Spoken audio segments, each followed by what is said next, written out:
ஒரு வாட்டி ஐயா கேம்ப குளம்ல சாரை வந்து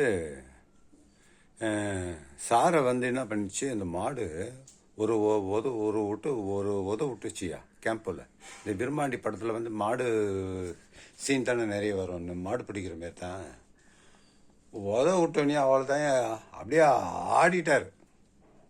இந்த இந்த அடியை வாங்கி எதிர்பார்க்கவே இல்லை அவர் சாரு, கமல் சாரு. அது எதிர்பார்க்கவே இல்லை. அது அவர் தான் வளர்க்குறாரு. ரெண்டு மாடு, சூர்யான்னு ஒரு மாடு, இன்னொரு மாடு பேர் இருக்கு. அந்த அந்த மாடை அவர் வளர்க்குறாரு. அந்த மாடை அவரை எட்டி வச்சிச்சியா. எட்டி வச்சிக்கினா அதில் பார்த்து வடிக்கல, ஏதோ அது கொசு கடிச்சிதா வேற என்ன கடிச்சதுன்னு தெரியல. அதை எட்டி வச்சோடனே அப்படியே ஆடிட்டார் ஐயா. ஐயா வந்து அந்த ஒரு ஒரு ரெண்டு இன்ச்சு 3 இன்ச்சு அப்படி வளைஞ்சி அப்படியே வந்துட்டார்.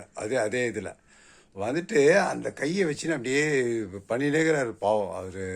அந்த அன்னைக்கு ஃபுல்லாக பண்ணினே இருந்தார். அப்படியே அந்த இது வலி தாங்கினா. நான் எங்கே ஹாஸ்பிட்டல் ஒருத்தர் என்ன பண்ணுவாங்க, மாடி வச்சுச்சுன்ட்டு அந்த சீனை கட் பண்ணிவிட்டு ட்ரீட்மெண்ட்டுக்கோ வேறு எதுக்குன்னா போவாங்க.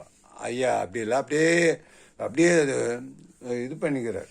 கையை இந்த தொடையில் இப்படி இந்த இது இப்படி பண்ணினேங்கிறார். வெளியே இருக்கு போலுக்கு ஐயாக. அப்புறமா என்ன பண்ணிட்டாரு, இது பண்ணியிருந்தார் பாரு. நான் என்ன பண்ணிட்டேன், நான் தான் கொஞ்சம் தைரியமாக்குறேன்.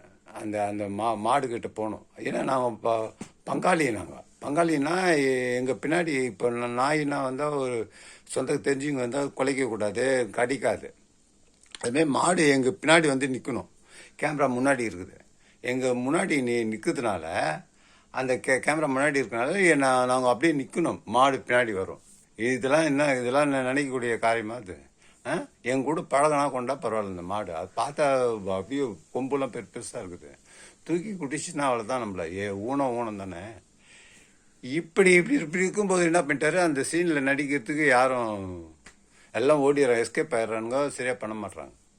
அது ஷார்ட் எடுத்துன்னு இருக்குது. ஒரு நைட்டு 1 மணிக்கு நடக்குதுல்ல. இதை பார்த்தோன்னே சாரையே தூக்கி ஒதிச்சிச்சு.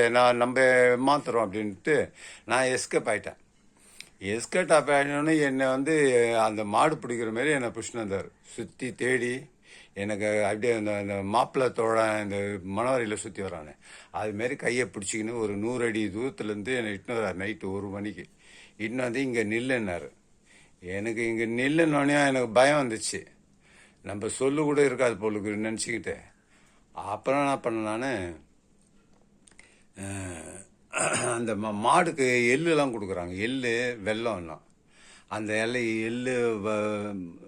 எள்ளு உருண்டை ஒரு 5 வாங்கி கையில் வச்சுக்கிட்டு அவங்காட்டா என்ன எள்ளு